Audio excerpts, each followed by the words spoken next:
ಮುಂದಿನ ಸಿಎಂ ಮಲ್ಲಿಕಾರ್ಜುನ ಖರ್ಗೆನ ಡಿಕೆಶಿ ಉರುಳಿಸ್ತಾ ಇರುವಂತಹ ದಾಳ ಯಾವುದು? ರಾಜ್ಯದಲ್ಲಿ ಸಿಎಂ ಕುರ್ಚಿಗಾಗಿ ಹಗ್ಗಜಗ್ಗಾಟ ಜೋರಾಗಿನೇ ನಡೀತಾ ಇದೆ. ಸಿಎಂ ಸಿದ್ದರಾಮಯ್ಯ ಅವರು ನಾನೇ 5 ವರ್ಷ ಮುಖ್ಯಮಂತ್ರಿ ಅಂತ ಘಂಟಾಘೋಷವಾಗಿ ಘೋಷಣೆ ಮಾಡಿದ್ರು. ಡಿಕೆ ಶಿವಕುಮಾರ್ ತಮ್ಮ ದಾಳವನ್ನ ಉರುಳಿಸ್ತಾನೆ ಇದ್ದಾರೆ. ಇದರ ಪರಿಣಾಮವಾಗಿ ಹೈಕಮಾಂಡ್ಗೆ ಅಕ್ಷರಶಃ ಇಕ್ಕಟ್ಟಿನ ಪರಿಸ್ಥಿತಿ ನಿರ್ಮಾಣವಾಗಿದೆ. ಇಂತಹ ಸಂದರ್ಭದಲ್ಲಿ ಎಐಸಿಸಿ ಅಧ್ಯಕ್ಷರಾಗಿರೋ ಮಲ್ಲಿಕಾರ್ಜುನ ಖರ್ಗೆ ಹಿಂದೊಮ್ಮೆ ಸಿಎಂ ಕುರ್ಚಿ ಮಿಸ್ ಆಗಿದ್ದನ್ನ ನೆನಪಿಸೋ ಮೂಲಕ ದೊಡ್ಡ ಸಿಗ್ನಲ್ ಅನ್ನ ಕೊಟ್ಟಿದ್ದಾರೆ. ಹಾಗಾದ್ರೆ ಖರ್ಗೆ ಏನಾದ್ರೂ ಸಿಎಂ ಆಗುವಂತಹ ಸಾಧ್ಯತೆ ಇದೆಯಾ? ಅವರ ಗೂಢಾರ್ಥದ ಮಾತು ಚಕ್ರವ್ಯೂಹವನ್ನ ಭೇದಿಸೋ ಸೂಚನೆಯ. ರಾಜಕೀಯ ಅನ್ನೋದು ಹರಿಯೋ ನೀರು. ಇಲ್ಲಿ ನಿಮ್ಮ ಊಹೆ ಅಷ್ಟೇ ಅಲ್ಲ, ರಾಜಕೀಯ ಅರಿದು ಕುಡಿದಿರೋ ಪಂಡಿತರ ಊಹೆ ಕೂಡ ಮೀರಿದ ಬೆಳವಣಿಗೆಗಳು ಆಗ್ತವೆ, ಘಟನೆಗಳು ನಡೀತವೆ. ಕಾರಣ 1-2 ವರ್ಷದ ಹಿಂದಷ್ಟೇ ರಾಜಕೀಯಕ್ಕೆ ಎಂಟ್ರಿ ಆದವರು, ಸಿಎಂ ಗದ್ದುಗೆ ಏರಿದವರು ಕೂಡ ಇದ್ದಾರೆ. ಹಾಗೇನೆ 50-60 ವರ್ಷದಿಂದ ರಾಜಕೀಯದಲ್ಲಿ ಇದ್ದು ಸಿಎಂ ಸ್ಥಾನ ಸಿಗದೆ ನಿರಾಶರಾದವರು ಕೂಡ ಇದ್ದಾರೆ. ಅದೆಷ್ಟೋ ಕ್ಷಿಪ್ರ ಕ್ರಾಂತಿಯಿಂದ ಆಕ್ಸಿಡೆಂಟಲ್ ಆಗಿ ಸಿಂಹಾಸನ ಏರಿದವರ ಲಿಸ್ಟ್ ಕೂಡ ದೊಡ್ಡದಿದೆ. ಹೀಗಾಗಿ ರಾಜಕೀಯದಲ್ಲಿ ಯಾವಾಗ ಏನಾಗುತ್ತೆ ಅಂತ ನಿರೀಕ್ಷೆ ಮಾಡೋದಕ್ಕೆ ಸಾಧ್ಯವೇ ಇಲ್ಲ. ಅಷ್ಟಕ್ಕೂ ನಾವ್ ಈ ಮಾತನ್ನ ಹೇಳೋದಕ್ಕೆ ಕಾರಣವಾಗಿದ್ದು ಎಐಸಿಸಿ ಅಧ್ಯಕ್ಷ ಮಲ್ಲಿಕಾರ್ಜುನ ಖರ್ಗೆ ಅವರ ಗೂಢಾರ್ಥದಲ್ಲಿ ಸಿಎಂ ಕುರ್ಚಿಗೆ ಬಿಟ್ಟಿರುವಂತಹ ಬಾಣ. ಎಐಸಿಸಿ ಅಧ್ಯಕ್ಷರಾಗಿರುವಂತಹ ಮಲ್ಲಿಕಾರ್ಜುನ ಖರ್ಗೆ ಅವರು ಸುಖಾಸುಮ್ಮನೆ ಮಾತನಾಡೋರಲ್ಲ. ಅವರ ಮಾತಿಗೆ ತೂಕ ಇದೆ, ನಡೆ ನುಡಿಯಲ್ಲಿ ಜಾಣ್ಮೆ ಇದೆ. ಹೀಗಾಗಿ ಕಾಂಗ್ರೆಸ್ ಕಾರ್ಯಕರ್ತರಾಗಿ ಎಂಟ್ರಿ ಆದವರು ಇದೀಗ ಅದೇ ಪಕ್ಷದ ಅತ್ಯುನ್ನತ ಹುದ್ದೆಯಾಗಿರೋ ಎಐಸಿಸಿಯ ಗದ್ದುಗೆಯನ್ನ ಏರಿದ್ದಾರೆ. ಆ ಸ್ಥಾನಕ್ಕೆ ಏರಿದ್ದ ಕೆಲವು ಕನ್ನಡಿಗರಲ್ಲಿ ಮಲ್ಲಿಕಾರ್ಜುನ ಖರ್ಗೆ ಕೂಡ ಒಬ್ರು. ಆ ಸ್ಥಾನವನ್ನ ಖರ್ಗೆ ಸಮರ್ಥವಾಗಿಯೇ ನಿಭಾಯಿಸ್ತಾ ಇದ್ದಾರೆ. ಆದ್ರೆ ಇತ್ತೀಚೆಗೆ ಅವರು ಗೂಢಾರ್ಥದಲ್ಲಿ ಬಿಟ್ಟಿರುವಂತಹ ಬಾಣ ರಾಜ್ಯ ರಾಜಕೀಯದಲ್ಲಿ ತಲ್ಲಣವನ್ನ ಮೂಡಿಸ್ಬಿಟ್ಟಿದೆ. ಅಷ್ಟಕ್ಕೂ ಆ ಬಾಣ ಏನು ಅನ್ನೋದು ಇಲ್ಲಿದೆ ನೋಡಿ. ಇದು 1999ರಲ್ಲಿ ಆಗಿದ್ದಂತಹ ಘಟನೆ. ಅಂದು ವಿಧಾನಸಭೆಯ ಚುನಾವಣೆಗೂ ಮುನ್ನ ಮಲ್ಲಿಕಾರ್ಜುನ ಖರ್ಗೆ ಪ್ರತಿಪಕ್ಷದ ನಾಯಕರಾಗಿ ಕೆಲಸ ಮಾಡ್ತಾ ಇರ್ತಾರೆ. ಎಸ್.ಎಂ. ಕೃಷ್ಣ ರಾಜ್ಯಸಭೆಯಲ್ಲಿ ಇರ್ತಾರೆ. ಬಟ್ ಇನ್ನೇನ್ 4-5 ತಿಂಗಳು ಚುನಾವಣೆ ಇದೆ ಅನ್ನೋ ಟೈಮ್ಗೆ ಒಂದು ಬದಲಾವಣೆ ನಡೆಯುತ್ತೆ. ಅದೇನಂದ್ರೆ ರಾಜ್ಯಸಭೆಯ ಮೆಂಬರ್ ಆಗಿದ್ದಂತಹ ಎಸ್.ಎಂ. ಕೃಷ್ಣ ಅವರನ್ನ ರಾಜ್ಯದ ಕೆಪಿಸಿಸಿ ಅಧ್ಯಕ್ಷರನ್ನಾಗಿ ಮಾಡಲಾಗುತ್ತೆ. ಚುನಾವಣೆಯಲ್ಲಿ ಕಾಂಗ್ರೆಸ್ ಭರ್ಜರಿ ಗೆಲುವನ್ನ ಸಾಧಿಸ್ತಾ ಇದ್ದಂತೆ ಎಸ್.ಎಂ. ಕೃಷ್ಣ ಸಿಎಂ ಸಿಂಹಾಸನವನ್ನ ಏರ್ತಾರೆ. ಹಾಗೊಂದು ವೇಳೆ ಎಸ್.ಎಂ. ಕೃಷ್ಣ ರಾಜ್ಯಕ್ಕೆ ಬರದೆ ದೆಹಲಿ ರಾಜಕೀಯದಲ್ಲೇ ಇದ್ದಿದ್ರೆ ಅಂದು ಮಲ್ಲಿಕಾರ್ಜುನ ಖರ್ಗೆ ಸಿಎಂ ಆಗೋದು ಪಕ್ಕಾ ಆಗಿತ್ತು.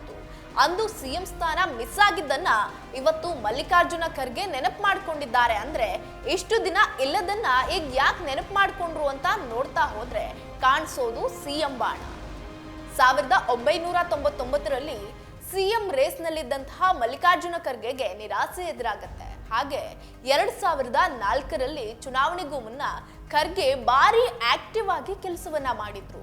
ಆದ್ರೆ ಕಾಂಗ್ರೆಸ್ಗೆ ಬಹುಮತ ಸಿಗ್ಲಿಲ್ಲ ಅಂತ ಆ ಸಂದರ್ಭದಲ್ಲಿ ಕಾಂಗ್ರೆಸ್ ಜೆಡಿಎಸ್ ಪಕ್ಷಗಳು ಸೇರಿ ಸಮ್ಮಿಶ್ರ ಸರ್ಕಾರವನ್ನ ರಚನೆ ಮಾಡ್ತವೆ. ಅವಾಗ ಸಿಎಂ ಯಾರು ಆಗ್ಬೇಕು ಅಂತ ಪ್ರಶ್ನೆ ಬಂದಾಗ ಮುಂಚೂಣಿಯಲ್ಲಿದ್ದಂತಹ ಹೆಸರು ಮಲ್ಲಿಕಾರ್ಜುನ ಖರ್ಗೆ ಅವರದ್ದೇ ಆಗಿತ್ತು.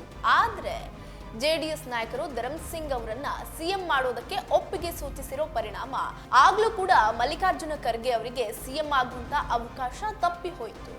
ಆಮೇಲೆ ಸಿದ್ದರಾಮಯ್ಯ ಅವರು ಕಾಂಗ್ರೆಸ್ಗೆ ಸೇರ್ಪಡೆಯಾಗ್ತಾ ಇದ್ದಂತೆ ಮಲ್ಲಿಕಾರ್ಜುನ ಖರ್ಗೆ ಅವರನ್ನ ಕಾಂಗ್ರೆಸ್ ನಾಯಕರು ದೆಹಲಿಯ ರಾಜಕೀಯಕ್ಕೆ ಕರೆಸಿಕೊಂಡ ಪರಿಣಾಮ 2013ರಲ್ಲಿ ಕಾಂಗ್ರೆಸ್ ಪೂರ್ಣ ಪ್ರಮಾಣದಲ್ಲಿ ಬಹುಮತಕ್ಕೆ ಬಂದರೂ ಕೂಡ ಮಲ್ಲಿಕಾರ್ಜುನ ಖರ್ಗೆ ಅವರಿಗೆ ಸಿಎಂ ಆಗುವಂತಹ ಯೋಗ ಕೂಡಿ ಬರಲೇ ಇಲ್ಲ. ಇದನ್ನೇ ಮಲ್ಲಿಕಾರ್ಜುನ ಖರ್ಗೆ ಅವರು ಅನೇಕ ಕತೆಗಳಿವೆ, ಈಗ ಬೇಡ ಬಿಡಿ ಅಂತ ಹೇಳಿದ್ದು. ಈಗ ಇರೋ ಪ್ರಶ್ನೆ ಅಂದ್ರೆ ಮಲ್ಲಿಕಾರ್ಜುನ ಖರ್ಗೆ ಅದೆಲ್ಲವನ್ನ ಈಗ ಯಾಕೆ ನೆನಪು ಮಾಡ್ಕೊಂಡ್ರು ಅನ್ನೋದು. ಸಾಮಾನ್ಯವಾಗಿ ಅವರು ರಾಜಕೀಯದ ಹಳೆ ಕತೆಗಳನ್ನ ಹೇಳುವಂಥವ್ರೇ ಅಲ್ಲ.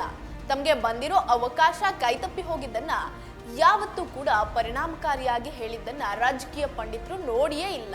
ಆದ್ರೆ ಈಗ ಹೇಳಿದ್ದಾರೆ. ಹಾಗಾದ್ರೆ ಖರ್ಗೆ ಅವರಿಗೆ ಸಿಎಂ ಆಗುವಂತಹ ಸೂಚನೆ ಸಿಕ್ಕಿದ್ಯಾ? ಖಂಡಿತ ಏನೋ ಒಂದು ಸೂಚನೆ ಇದೆ. ಮಲ್ಲಿಕಾರ್ಜುನ ಖರ್ಗೆಗೆ ತಾವು ಸಿಎಂ ಆಗ್ಬೇಕು ಅನ್ನೋ ಆಸೆ ಖಂಡಿತವಾಗಿಯೂ ಇತ್ತು. ಹೀಗಾಗಿ ಅವರು ರಾಜ್ಯದ ಉದ್ದಗಲಕ್ಕೂ ಹೋರಾಟ ಮಾಡಿದ್ದಾರೆ, ಪಕ್ಷ ಸಂಘಟನೆ ಮಾಡಿದ್ದಾರೆ.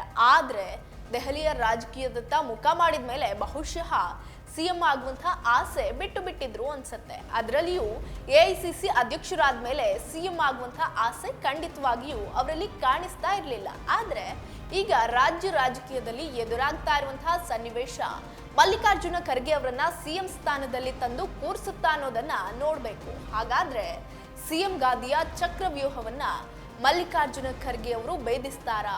ಸಿದ್ದು ಡಿಕೆ ನಡುವಿನ ಫೈಟ್ಗೆ ಖರ್ಗೆ ಭಾಗ್ಯದ ಬಾಗಿಲನ್ನ ತೆರೆಸ್ತಾರಾ ಅಂತ ನೋಡ್ತಾ ಹೋದಾಗ ಕೆಲವು ರಾಜಕೀಯ ಲೆಕ್ಕಾಚಾರಗಳು ಕಣ್ಮುಂದೆ ಬರೋದು ಪಕ್ಕ. ಸಿದ್ದರಾಮಯ್ಯ ಅವರು ನಾನೇ 5 ವರ್ಷ ಮುಖ್ಯಮಂತ್ರಿ ಅಂತ ಘಂಟಾಘೋಷವಾಗಿ ಘೋಷಣೆ ಮಾಡಿದ್ದಾರೆ. ಅದರಲ್ಲಿಯೂ ದೆಹಲಿಯಲ್ಲಿಯೇ ಇದ್ಕೊಂಡು ಹೈಕಮಾಂಡ್ ನಾಯಕರ ಭೇಟಿಗೂ ಮುನ್ನ ಬಾಣ ಬಿಟ್ಟು ಬಂದಿದ್ದಾರೆ. ಅದಕ್ಕೆ ಡಿಕೆ ಶಿವಕುಮಾರ್ ತನಗೆ ಸಿದ್ದರಾಮಯ್ಯ ಅವರನ್ನ ಬೆಂಬಲಿಸದೆ ಬೇರೆ ಆಯ್ಕೆನೇ ಇಲ್ಲ ಅಂತ ಹತಾಶೆಯಲ್ಲಿ ಹೇಳಿಕೆಯನ್ನ ಕೊಟ್ಟು ಕೂಡ ಆಗಿದೆ. ಆದ್ರೆ ಡಿಕೆ ಶಿವಕುಮಾರ್ ತಾವು ಸಿಎಂ ಆಗ್ಲೇಬೇಕು ಅಂತ ಬಿಗಿ ಪಟ್ಟನ್ನ ಹೈಕಮಾಂಡ್ ಮಟ್ಟದಲ್ಲಿ ಮುಂದುವರಿಸ್ತಾ ಇದ್ದಾರೆ ಅನ್ನೋದು ಕನ್ಫರ್ಮ್ ಆಗಿದೆ. ತಾನು ಚುನಾವಣೆಯಲ್ಲಿ ಗೆಲುವಿಗಾಗಿ ತನುಮನ ಧನವನ್ನ ದಾರಿ ಎರೆದಿದ್ದೀನಿ, ಹೀಗಾಗಿ ನನಗೆ ಸಿಎಂ ಕುರ್ಚಿಯನ್ನ ಇದೇ ಅವಧಿಯಲ್ಲಿ ಕೊಡಬೇಕು ಅಂತ ಪಟ್ಟು ಹಾಕಿದ್ದಾರೆ. ಇದು ಹೈಕಮಾಂಡ್ ನಾಯಕರಿಗೆ ಇಕ್ಕಟ್ಟನ್ನ ಶುರು ಮಾಡಿದೆ.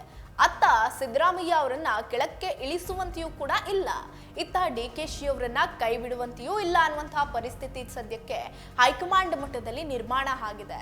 ಹೈಕಮಾಂಡ್ ನಾಯಕರಿಗೆ ಕರ್ನಾಟಕ ಅನಿವಾರ್ಯ. ಅವರ ಕೈಯಲ್ಲಿರೋ ಕೆಲವು ರಾಜ್ಯದಲ್ಲಿ ಕರ್ನಾಟಕವೇ ಅತಿ ದೊಡ್ಡ ರಾಜ್ಯ. ಹೀಗಾಗಿ ಹೇಗಾದ್ರೂ ಮಾಡಿ ಇನ್ನು 2.5 ವರ್ಷ ಕಾಂಗ್ರೆಸ್ ಗದ್ದುಗೆಯಲ್ಲಿ ಇರುವಂತೆ ನೋಡ್ಕೊಳ್ಬೇಕಾಗಿದೆ.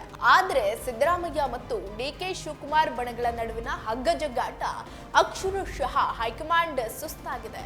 ಈಗ ಅವರು ದಾರಿ ಕಾಣದ ಸ್ಥಿತಿಯಲ್ಲಿದ್ದು ಮಲ್ಲಿಕಾರ್ಜುನ ಖರ್ಗೆ ಅತ್ತ ಮುಖ ಮಾಡದಂತೆ ಕಾಣಿಸ್ತಾ ಇದೆ.